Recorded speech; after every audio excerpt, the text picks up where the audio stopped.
I still remember that heart-pounding moment, the first 100 words that seared themselves into my memory, when I learned that my sister had secretly sold our beloved beach house. Under a sky streaked with twilight hues, I stood alone on the weathered dock, the salty wind whipping through my hair as the devastating truth crashed over me like a tidal wave. That sanctuary, where summer laughter and family secrets once mingled with the sound of crashing waves, was now nothing more than a bitter reminder of deceit. In that instant, as my heart shattered into fragments, I vowed that I would uncover the truth, especially when I soon discovered that my father harbored a hidden secret that would change everything. For as long as I can remember, that beach house had been our family's retreat, a place where my sister and I spent endless summers under the golden sun, where every shell on the shore whispered stories of our youth, and every sunset was a promise of togetherness. It was a place that held our family's history, a cherished inheritance passed down from generation to generation. I had always believed that its significance was sacrosanct, a unifying thread that bound us together. I remember the warm afternoons we'd gather on the sand, the taste of salt and freedom mingling in the air, and the secret laughter shared behind sunlit smiles. It was our haven, a symbol of the love and continuity that we held dear. Yet, as the years went by, subtle cracks began to appear in our familial bonds. My sister, once a devoted partner in our shared childhood adventures, grew distant as adulthood drew near. We had our differences, of course, but nothing that I had ever imagined would threaten the legacy of our family home. I trusted her implicitly. After all, this house had been a symbol of our unity, a safe haven that we all adored. That trust, however, was about to be shattered in the most unexpected way. I had been planning to visit the beach house that summer, to recapture the memories of my youth and to reconnect with the simple joys of ocean breezes and family barbecues. Weeks before my scheduled trip, I received a cryptic email from a real estate agent with a subject line that read, "Exclusive opportunity, beachfront property now available." At first, I dismissed it as a misdirected advertisement. But as I read on, a cold dread began to seep in. The agent's message was detailed and unsettling. Our beach house had been sold. My heart raced as I scrolled through the email, every sentence confirming what I feared most. The cherished retreat, the sanctuary of our family, had been transferred to an unknown buyer without my knowledge. The betrayal was as personal as it was shocking. I immediately called my parents, desperate for an explanation. Their voices, usually so warm and reassuring, were guarded and evasive. My mother tried to explain that the sale had been a necessary decision for the family's financial future, while my father's tone was curt, as if dismissing my anguish as an inconvenience. But nothing they said could erase the sting of knowing that my sister, my own flesh and blood, had taken it upon herself to sell the one place where we had all built memories of joy and togetherness. That evening, I returned to my small apartment in the city, feeling the weight of betrayal with every step. I sat at my kitchen table, the dim light of a solitary lamp casting long shadows on the wall, and reread the email over and over. The words blurred together with my rising tears, and my mind raced with questions. Why had she done it? How could she decide unilaterally to sell our family home without even discussing it with us? And what would become of the memories that we had all built there? I felt not only abandoned by my sister but also by the very foundations of our family legacy. As the days passed in a haze of disbelief and grief, I began to piece together fragments of conversations and odd behaviors. I recalled the furtive glances, the hushed phone calls that she always managed to hide, and the sudden interest she had developed in real estate and financial planning. It became chillingly clear that her actions were not born out of a momentary lapse of judgment, but part of a calculated, secret plan. I felt a deep, gnawing betrayal, a wound that cut deeper than any financial loss could measure. It was during one of these sleepless nights, when the city's distant hum offered little solace, that I decided I could no longer remain passive. I dusted off an old journal, the one in which I had recorded dreams and family memories as a child, and began to write. With each word, I poured out the hurt and confusion, the countless questions that tormented my mind. I wrote about the cherished summers at the beach house, the laughter shared in its sunlit rooms, and the secret promises made beneath starry skies, promises that now seemed to have been betrayed by those I had trusted most. But amidst the sorrow and the mounting sense of loss, something unexpected stirred within me, a quiet, insistent spark of determination. I began to realize that while my sister's betrayal had ripped away a piece of our family's past, it did not have to dictate my future. I started questioning the narratives that had defined my life up until that moment. Had I allowed myself to be so blinded by nostalgia that I failed to see the changes taking place? More importantly, what did this betrayal mean for me, for my own identity beyond the bonds of family tradition? And then, as if fate itself had a twist in store, I uncovered a secret that my father had guarded for decades, a secret that would not only explain the current betrayal but would challenge everything I thought I knew about our family. Hidden away in an old trunk in the attic of our childhood home, I found a dusty, leather-bound journal belonging to my father. Its pages, yellowed with time, were filled with confessions, family history, and shocking revelations. Among the intimate details of his past, I discovered that he had once made a promise to preserve the family legacy at any cost, and that promise had been compromised long before my sister's treachery. The journal hinted at financial decisions and undisclosed investments that he had made, decisions that might have jeopardized the security of our cherished assets. It was a revelation that left me reeling. My father's hidden secret was entwined with the fate of our family home, and it promised to upend everything I had believed about loyalty, honor, and the lengths to which people would go to protect their own interests. Reading those confessions, I felt a mixture of sorrow, anger, and a strange sense of vindication. The journal's words painted a picture of a man who had once struggled to hold his family together, yet who had made choices that ultimately sowed the seeds of betrayal. It was a legacy of secrets, a series of hidden transactions and covert decisions that had been kept from me, decisions that perhaps explained why my sister felt compelled to sell our beach house without consultation. The revelation forced me to reconsider the dynamics that had defined our family for so long. I began to see that the betrayal was not solely my sister's doing, but part of a larger, more complex web of family secrets that had been buried beneath years of silence and complacency. In that moment, as I clutched the fragile pages of my father's journal, I felt an unrelenting need to reclaim my destiny. The loss of the beach house, the symbol of our family's love and legacy, was a wound that cut deep, but it was also a spark that ignited a fire within me. I vowed then and there that I would uncover every hidden truth, expose the secrets that had long festered in the shadows of our family, and, most importantly, build a future that honored not just the past, but the unbreakable spirit of resilience. That night, with the journal spread open before me, I made a silent promise to transform my pain into a force for change. I would confront the betrayals that had torn me apart and rebuild my life from the fragments of our fractured legacy. Every word in that old journal, every secret it contained, became a stepping stone toward a new beginning, a future where my worth would be defined not by the treachery of those around me, but by my own strength and determination. As the hours melted away into the quiet hum of midnight, I realized that my journey was only just beginning. I had been cast aside, betrayed by my own family, yet in that moment of profound loss, I discovered a hidden reservoir of resolve. I would honor the memories of what we once had by forging a new path, a path illuminated by the secrets of the past and driven by an unyielding desire to reclaim what was rightfully mine. In the days following that devastating moment at the reception, when I stood at the door watching the light inside wink out on me, I found myself slipping into an isolation so deep that even the gentle hum of the city outside felt distant, like a world I no longer belonged to. I returned to my small apartment feeling numb and betrayed.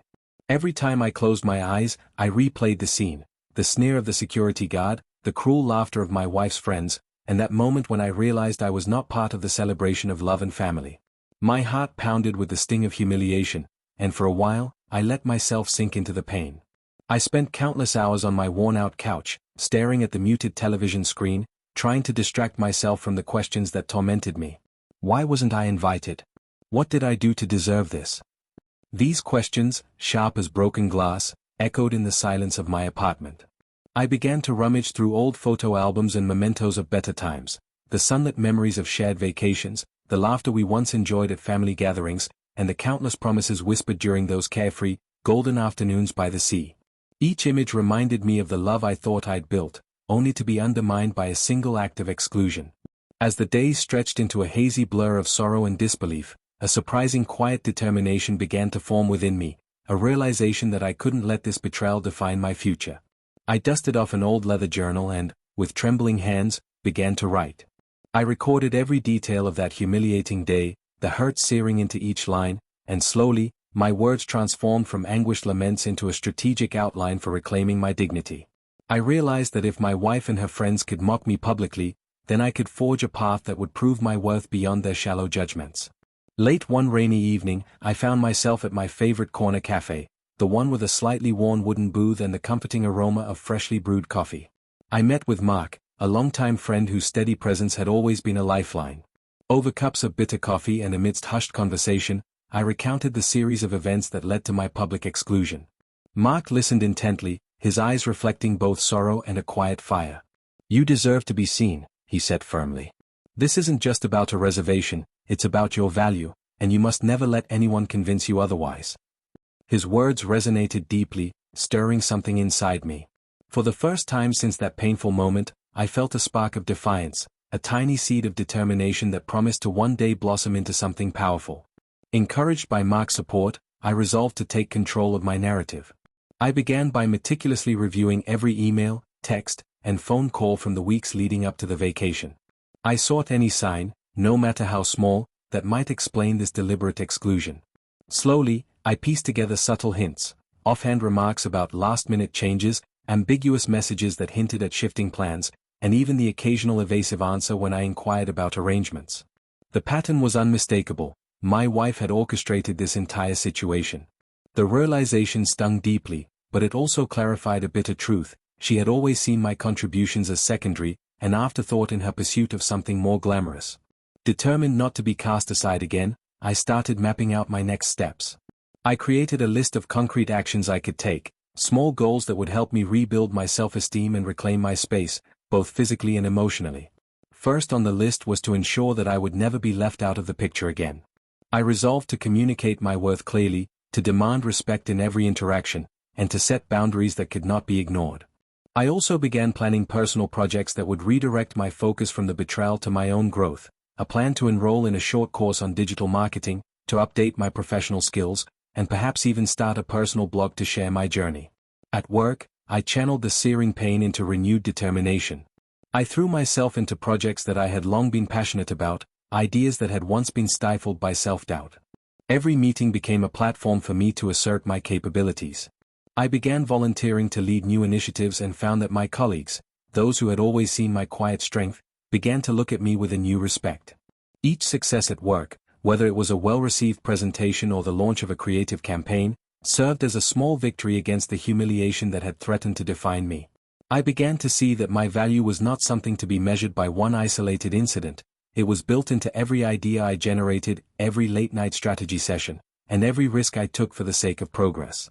Amid the professional resurgence, I also sought to rebuild my personal life. I reached out to old friends, people who remembered me for my kindness, humor, and loyalty, not for the moment of public shaming. We met at quiet diners, went for long walks in the park, and even planned a small weekend getaway. Their unwavering support was a balm to my wounded spirit, reminding me that true friendship was unconditional. I began to see that while the pain of rejection was raw, it was not insurmountable. Every encouraging word, every shared laugh, added a layer of resilience to my battered heart. One particularly poignant afternoon, as I sat alone in a quiet park watching the autumn leaves swirl in the breeze, I had a moment of clarity. I realized that while I couldn't change the past, I could shape my future by embracing the strength within me. I recalled Mark's words, "You deserve to be seen," and I vowed that I would no longer let anyone's shallow judgment dictate my self-worth. The image of my wife's dismissive text message, once a source of endless sorrow, began to transform in my mind. It became a symbol, a painful reminder of what I had endured and, more importantly, what I was determined to overcome. With this newfound resolve, I started drafting a personal manifesto, an outline of the principles that would guide me from this point forward. I wrote about integrity, self-respect, and the unwavering belief that every setback was merely a stepping stone to greater things. I pledged to never again allow myself to be sidelined, to demand my place in every room I entered. I committed to investing in my personal growth, both professionally and emotionally, so that I would emerge from this period of darkness not as a broken man, but as a reinvigorated, self-assured individual ready to take on the world. As I worked on my manifesto, I also made concrete plans to upgrade my professional skills. I enrolled in an online certification course in digital innovation, determined to harness modern technology to enhance my career prospects. Every module I completed, every new skill I acquired, filled me with a sense of empowerment. I realized that the future belonged to those who adapted, who grew, and who refused to be defined by the mistakes of the past. I began to see my journey not as a tale of betrayal, but as an opportunity, a chance to reforge my identity and prove, once and for all, that I was capable of greatness. In the evenings, as I sat by the window with a notebook in hand, I allowed myself to dream again. I envisioned a future where my ideas were celebrated, where I was recognized as a leader and innovator, and where every moment of pain was transformed into a spark for positive change. I began to write blog posts, raw, honest accounts of my experiences, not to garner pity, but to inspire others who might be facing their own moments of humiliation and loss. The process was cathartic. With every word I shared, I felt a little lighter, a little more in control of my destiny. As the weeks turned into months, the heavy veil of despair gradually lifted. I started to feel the subtle stirrings of hope amid the remnants of sorrow. My personal and professional efforts began to intertwine, each small victory reinforcing the belief that I was not defined by that humiliating day. I learned to celebrate every achievement, no matter how minor, a successful project at work, a supportive conversation with a friend, or even the simple act of writing down my thoughts in a journal. Each step forward was a testament to my resilience, a quiet rebellion against the notion that I was unworthy of success and love. And so, in the midst of this slow, arduous transformation, I began to see a glimmer of a future reimagined. I was no longer the man who had been mocked and dismissed. I was a man who had found his inner strength, who had turned pain into power, and who was determined to build a life defined by my own terms. Every day, as I continued to rise, to adapt, and to rebuild, I felt a growing certainty that the scars of the past would one day serve as badges of honor, a reminder that I had overcome the harshest of betrayals. Standing at the crossroads of despair and renewal, I whispered a simple truth to myself: I am more than this moment. I am the architect of my own destiny.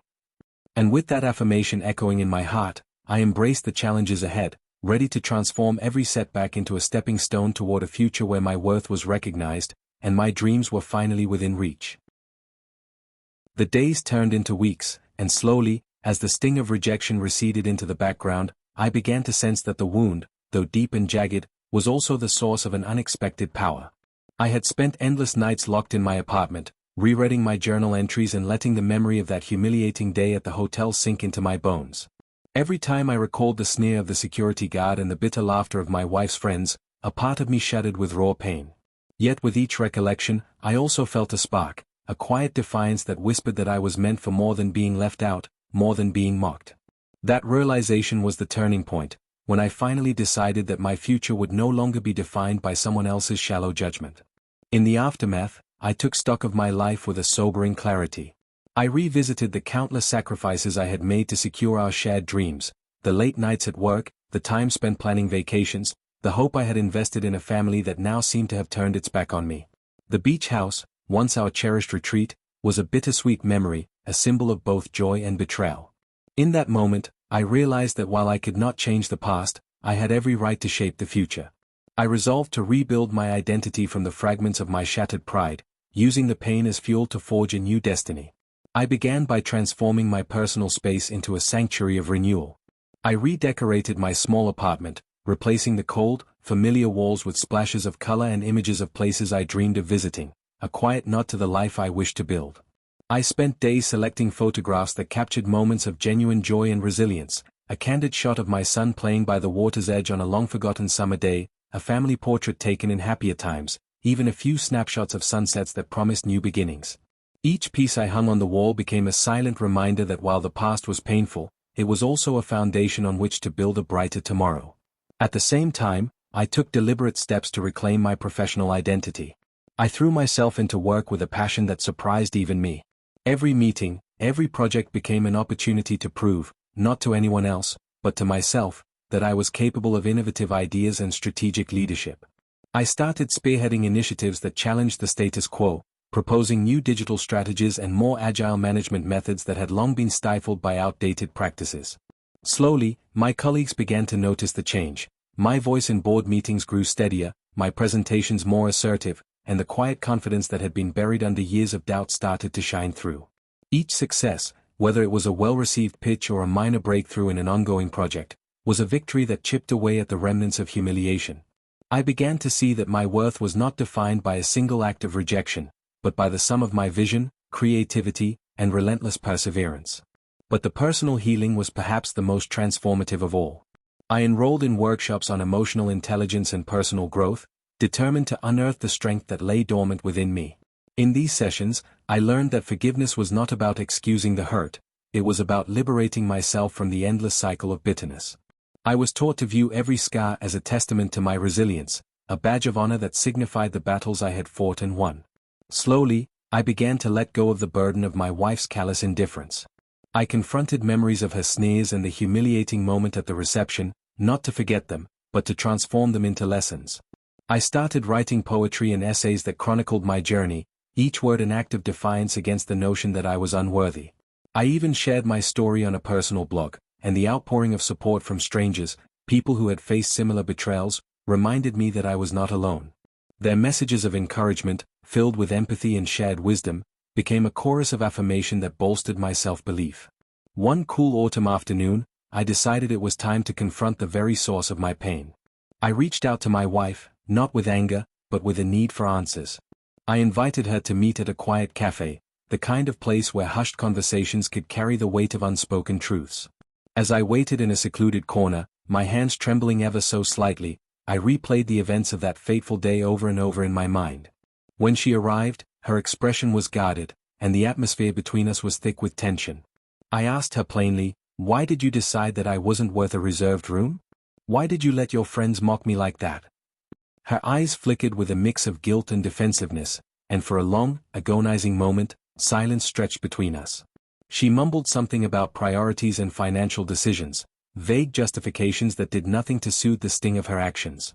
In that painful exchange, I realized that the truth was far more complex than I had imagined, but one thing was unmistakable: I had been cast aside, and it was time for me to choose my own path. After that conversation, I felt an odd mix of relief and sorrow.